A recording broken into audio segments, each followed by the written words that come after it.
தாத்தாமார்களுக்கும் பேரன்மார்களுக்கும் இடையே இருக்கக்கூடிய உறவு என்பது உணர்வு பூர்வமானது. உங்களுக்கு சக்கரவர்த்தி அக்பரை பற்றி தெரியும். ஒரு நாள் அக்பர் அரசவைக்கு உள்ளே வந்தார். வந்தவுடனே அரசவையில் இருக்கிற அமைச்சர்களை பார்த்து சொன்னார், இன்னைக்கு நான் காலையில் அரசவைக்கு கிளம்பி வருகிற போது என்னை ஒருவன் கன்னத்தில் அடித்து விட்டான், என் மார்பிலே மாறி மாறி மிதித்து விட்டான். அவனுக்கு என்ன தண்டனை கொடுக்கலான்னு அமைச்சர்களை கேட்டாரு. ஒரு அமைச்சர் சொன்னாரு, உங்க கன்னத்தில் அடிச்சானா அவன் கையை வெட்டணும். இன்னொரு அமைச்சர் சொன்னாரு, அவனை கொல்லணும்னாரு. மூணாவது அமைச்சர் பார்த்தாரு, அவனை கொன்னா பத்தாது, அவன் குடும்பத்தையே கொல்லணும், அவன் பரம்பரையவே கொல்லணும்னு அக்பர் பீர்பால்கிட்ட கேட்டார். பீர்பால், நீங்கள் என்ன சொல்லுகிறீர்கள்? வருகிற வழியில் என்னை ஒருவன் கன்னத்தில் அடித்து விட்டான், மார்பினிலே மாறி மாறி உதைத்து விட்டான், அவனுக்கு என்ன தண்டனை கொடுக்கலான்னு பீர்பால் சிரித்துக் கொண்டே சொன்னார், உங்களை கன்னத்தில் அடித்தவனை மார்பிலே மாறி மாறி மிதித்தவனுடைய கைகளுக்கு மோதிரத்தை போட வேண்டும், அவனுக்கு முத்தம் கொடுக்க வேண்டும், தங்கத்தாலும் வைரத்தாலும் ஆரங்களை இழைக்க வேண்டும். அவையில் இருந்த அமைச்சர்கள் எல்லாம் வியந்து போனார்கள்.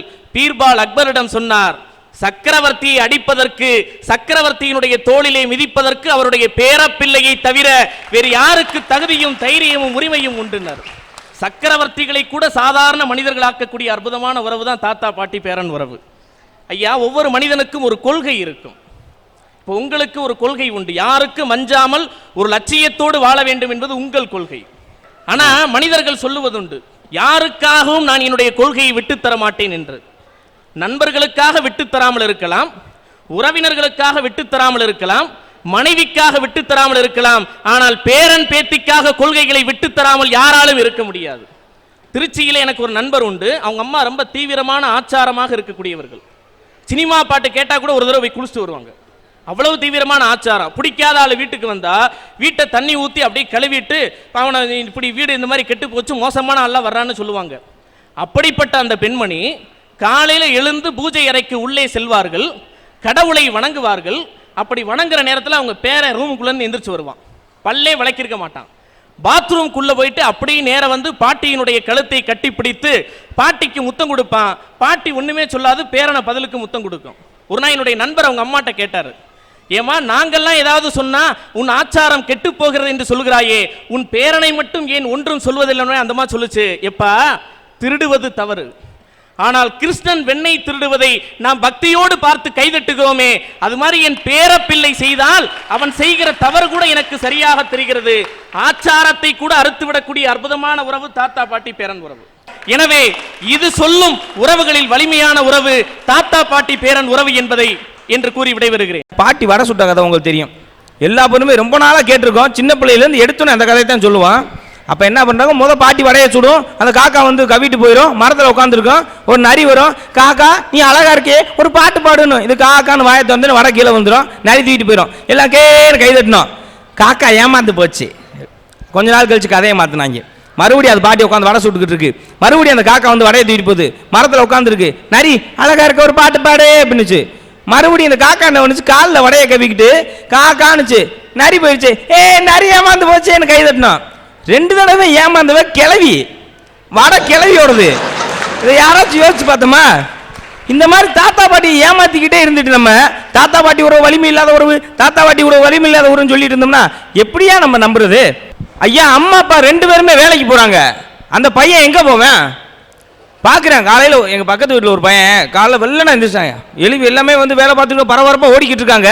அந்த பையன் வந்து ஏம்மா என் யூனிஃபார்ம் டவுசர் காணாமா அப்படின்னா, போடா உங்கள் அப்பாட்ட போய் கேள்றா அப்படின்னா, மறுபடியும் போய் அவன் அப்பா கேட்குற, எப்பா என் யூனிஃபார்ம் டவுசர் காணாமாப்பான்றேன், உங்கள் அம்மாட்ட போய் கேள்றேன், எனக்கு பையில பார்த்துக்கிட்டு இருக்கேன்டாரு. சரி லீவ் நாள்லையாவது பேசலாமேன்னு பாய் போனால், நான் அப்பா ரொம்ப டயர்டாக இருக்கேன்டா, அம்மாட்ட போ. அவங்க அம்மா, எனக்கு நான் 10 கையா இருக்கு, இன்னைக்கு ஒரு நாள் வேலை பார்க்க முடியுது, அம்புட்டி அழுக்காக்கி போட்டுருக்க, அப்பனு வான்னு சேர்ந்து எவ்வளோ அழுக்காக்கி போட்டுருக்கீங்க, ஏதோ யார் துவைக்கிறது என்னது.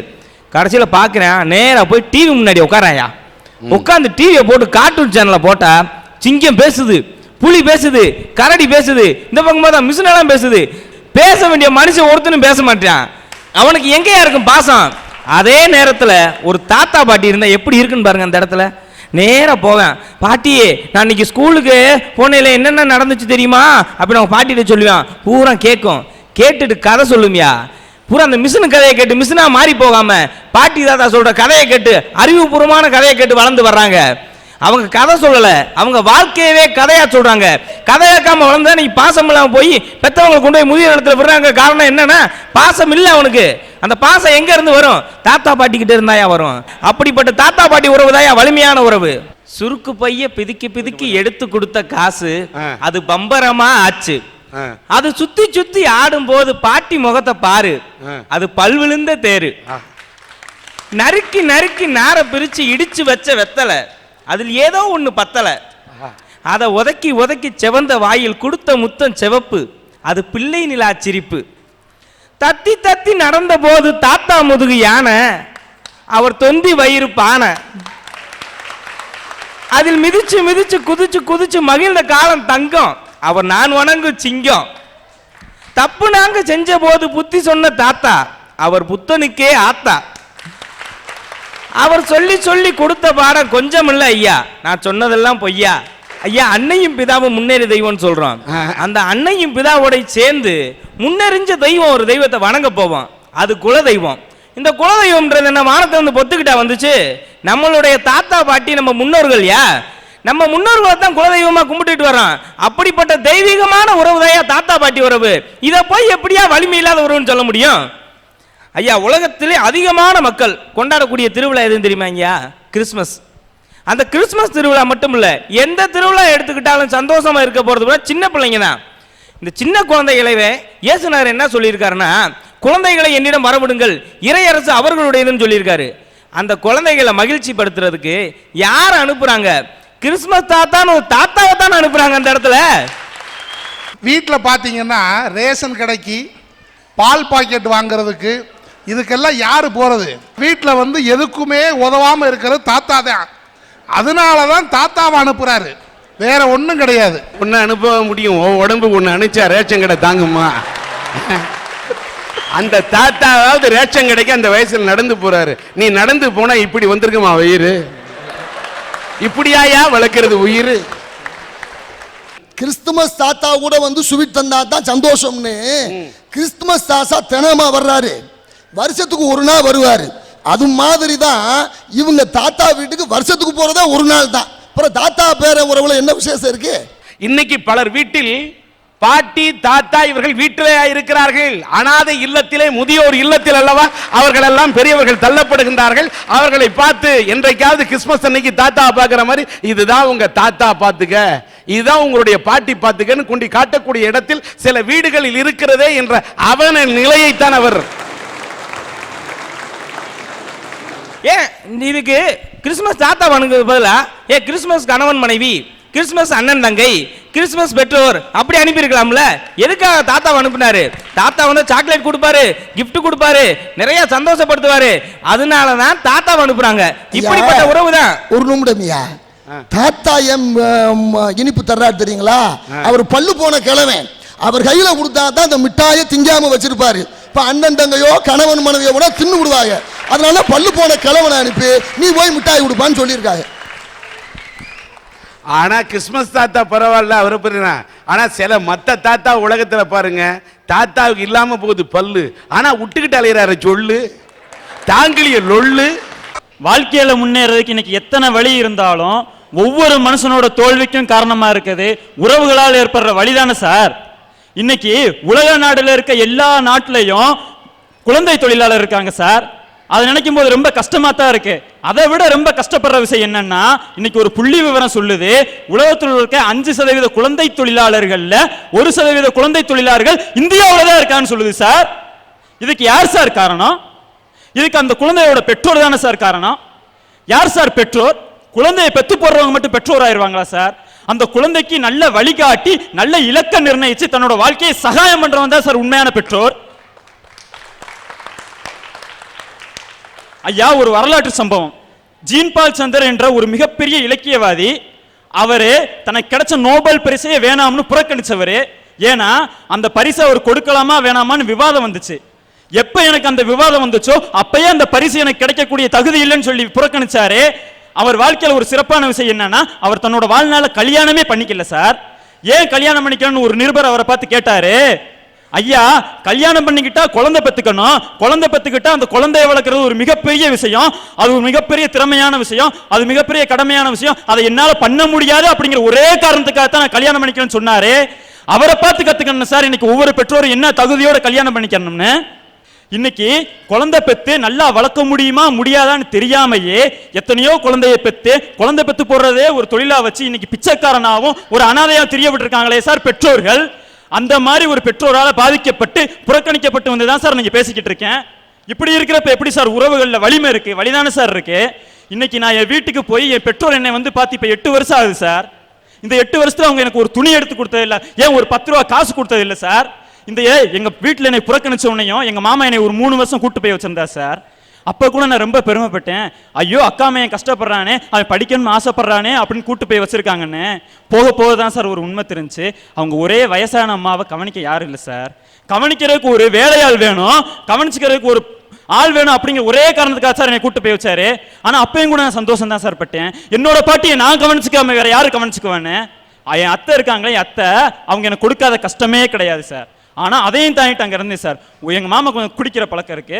ஒரு காலகட்டத்தில் அந்த சண்டை முத்தி என்னை எங்க மாமா ஒரு நாள் நைட்டு 10 மணிக்கு 10th பப்ளிக் எக்ஸாம் தமிழ் முதல் தாள் காலையில் நடக்குதுன்னா அன்னைக்கு நைட் என்னை வீட்டை விட்டு வெளியே அனுப்பிச்சு விட்டாரு. அவரால் எந்த உறவு சார் எனக்கு வலிமையா இருக்கு? எல்லா வழியத்தானே சார் கொடுத்துருக்கு. அப்ப என்ன செய்யறேன்னு புலம்பிக்கிட்டு நின்றுந்தேன் சார். அப்பதான் சார் வந்தான் ஒரு இந்து மாணவன், ஒரு சிவகுமார் என்ற ஒரு இந்து மாணவன் அல்லாஹ்வே அனுப்பிச்ச ஒரு இறை தூதனா வந்து அவங்க வீட்டுல என்னை தங்க வச்சு என்னை படிக்க வச்சு 10th பரீட்சையில் 400 மார்க் எடுக்க வச்சானே சார். அவன் தான் சார் எனக்கு நல்ல உறவு. உன் பேர் என்ன? மீரா சாஹிப் சார். மீரா சாஹிப் சார். மீரா சாஹிப்புக்கு கை கொடுத்து உதவியது சிவகுமார் என்ற இந்து மாணவன் சார். ஓகே, வாழ்த்துக்கள். அடுத்த 2 வருஷம் 11th 12th படிக்கணும் சார். என்ன பண்றேன்னு தெரியல. அப்ப போய் ஏதோ ஒரு கல்லர் ஹாஸ்டல் இருந்துச்சு சார். அது ஒரு கவர்மெண்ட் ஹாஸ்டல், சாப்பாடு எல்லாமே ஃப்ரீ. அங்க போய் எப்படியோ படிச்சிட்டேன். அவ படிக்கிறப்ப அந்த ஞாயிற்றுக்கிழமையில ஹாஸ்டல்ல விட்டுருக்கவங்களுக்கு தான் தெரியும். பிள்ளைய பார்க்க போறப்ப என்னென்ன வாங்கிட்டு போவீங்க கொஞ்சம் யோசிச்சு பாருங்க. அப்படிலாம் வாங்கிட்டு வந்து எல்லாரும் பார்ப்பாங்க சார். எனக்கு சாப்பிட்றதுக்கு எதுவும் இருக்காது, எதுவுமே இருக்காது. என் சாப்பாட்டுக்கு ஒரு ஊறுகாய் வாங்க ஒரு 50 காசு இருக்காது சார். என் பெற்றோர் வந்து என்னை பார்க்க மாட்டாங்க சார். அப்படி இருக்கிறப்ப எப்படி சார் பெற்றோர் பிள்ளைகளோட வலிமை உறவு வந்து வலிமையா இருக்காது? எனக்கு வலியத்தானே சார் கொடுத்துருக்கு. அப்புறம் 12th முடிச்சாரு சார். காலேஜ் போகணும், காலேஜ் படிக்கணும்னு ஆசை, ரொம்ப ஆசை, முடியல. அப்பயும் என்னால் என்ன செய்யறேன்னு ஒண்ணுமே தெரியல சார். அப்பயும் போய் என் நண்பன் சிவகுமார்ங்கிற ஒரு இந்து நண்பன்ட்டனே சார் நான் போய் புலம்புனேன். அப்ப அவன் சொன்னா, டே உன் பெற்றோர் உன்னை வீட்டை விட்டு விரட்டி விட்டுருக்கலாம், உன் மாமா உன்னை வீட்டை விட்டு விரட்டி விட்டுருக்கலாம், ஆனா நான் இருக்கேன்டா, நான் 12th முடிச்சுட்டு வேலைக்கு தாண்டா போறேன், நான் சம்பாதிக்கிற பணத்துல உனக்கு கொடுக்குறேன்னு சொன்னான்டா. அவன் தான் சார் எனக்கு உறவு. உறவுதான் எனக்கு மத்த ரத்த சம்பந்தப்பட்ட உறவு எனக்கு வழிதானே சார் ஏற்படுச்சு. அன்னைக்கு அவன் சொல்ல மட்டும் இல்ல சார், இன்னைக்கு அவன் சொல்லி 3 வருஷம் ஆகுது. இந்த 3 வருஷத்துல மாசம் மாசம் எனக்கு நெய்வேலியில அடுப்புல வந்து எத்தனையோ பேர்ட்ட அசிங்கப்பட்டு ஒரு ரெஸ்டாரண்ட்டை வேலை பார்த்து அதை சம்பாதிக்க 5000 ரூபாய் பணத்துல இருந்து மாசம் மாசம் 2000 ரூபாய் எனக்கு கொடுத்துக்கிட்டு இருக்கானா. அவன் தான் சார் எனக்கு உறவு. இன்னைக்கு நான் இந்த துணியாவது 3 நேரம் சாப்பிட்டு இப்படி வந்து இங்க பேசிக்கிட்டு இருக்கேன்னா அதுக்கு 2 காரணம் தான் சார். ஒன்னு, நான் 4 மணிக்கெல்லாம் கண்ணு வலிக்க எந்திரிச்சு மழையிலே வெயிலே சைக்கிள் மிதிச்சு எத்தனையோ பேர்கிட்ட வை வாங்கி, ஏன் ஒருத்தவட்ட அடி கூட வாங்கி இருக்கேன். இந்த மேடல் நான் சொல்றதுக்கு ரொம்ப பெருமையா நினைக்கிறேன். அடி வாங்கி நான் செய்தித்தாள் போட்டு அதுல வரக்கூடிய வருமானம் 1000 ரூபாயும் என் நண்பன் சிவகுமார் உறவுகளால் என் உள்ளத்துல ஏற்பட்ட வழிய உதவிகளை ஆத்திக்கிட்டு இருக்கானே சார். அந்த சிவகுமார் நண்பன் அவனால தான் சார் இன்னைக்கு நான் 3 நேரம் சாப்பிட்டுக்கிட்டு இருக்கேன், துணி போட்டுக்கிட்டு இருக்கேன். இப்படி உறவுகளால் எனக்கு காயம் தான் சார் ஏற்பட்டுச்சு. எனக்கு எந்த நன்மையும் நடக்கல சார். உறவுகள் வழிதான் சார். உறவுகள் வழிதான் என்று சொன்னாலும் இன்னைக்கு வந்து தாம் படிக்க வேண்டும் என்ற இவ்வளவு தாய் தந்தையால் புறக்கணிக்கப்பட்டாலும் உறவுகளால் புறக்கணிக்கப்பட்டாலும் வாழ்க்கையில் படித்தே தீர வேண்டும் என்ற அந்த உணர்வோடு தன் வாழ்விலே பெற வேண்டும் ஒரு வழி என்பதற்காக வழியை சுமந்து கொண்டு போராடக்கூடிய இவருக்கு இங்கே மதத்தை பார்க்காமல் மீரா சாஹிப் உதவியது சிவகுமார் என்ற ஒரு நண்பர் என்று பார்க்கும்போது இங்கே மதங்களை அவன் பார்க்கவில்லை, மனத்தை மட்டும்தான் பார்க்கின்றான். அதனால்தான் உலகத்திலேயே பெரிய இது என்ன, மனித நேயம் மட்டும்தான். மனித நேயம் இன்றைக்கும் இருந்து கொண்டிருக்கிறது, வாழ்ந்து கொண்டிருக்கிறது.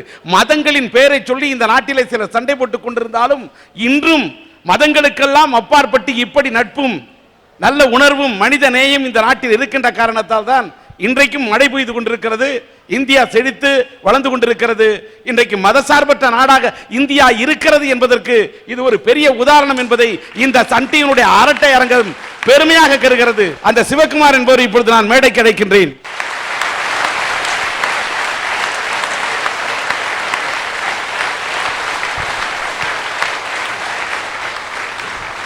வாங்க.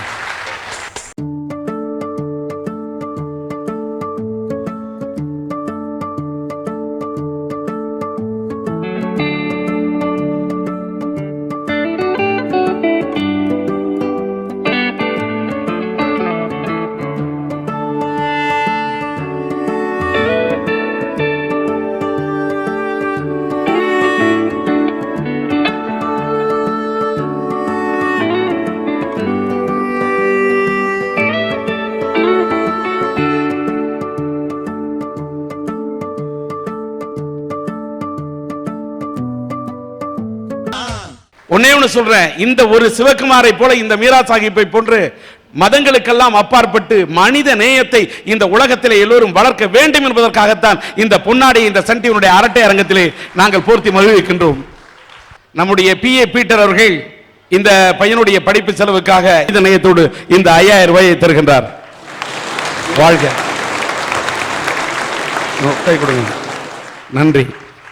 இங்க பாருங்க, இவர் கூட பாருங்க, பீட்டர் இவர் படிக்கணுங்கிறது இதுல தான் ஒரு மேட்டர். பாருங்க, ஒரு இந்து கை கொடுத்தான். கர்த்தர் உங்களை ஆசீர்வதிப்பார். Praise the Lord.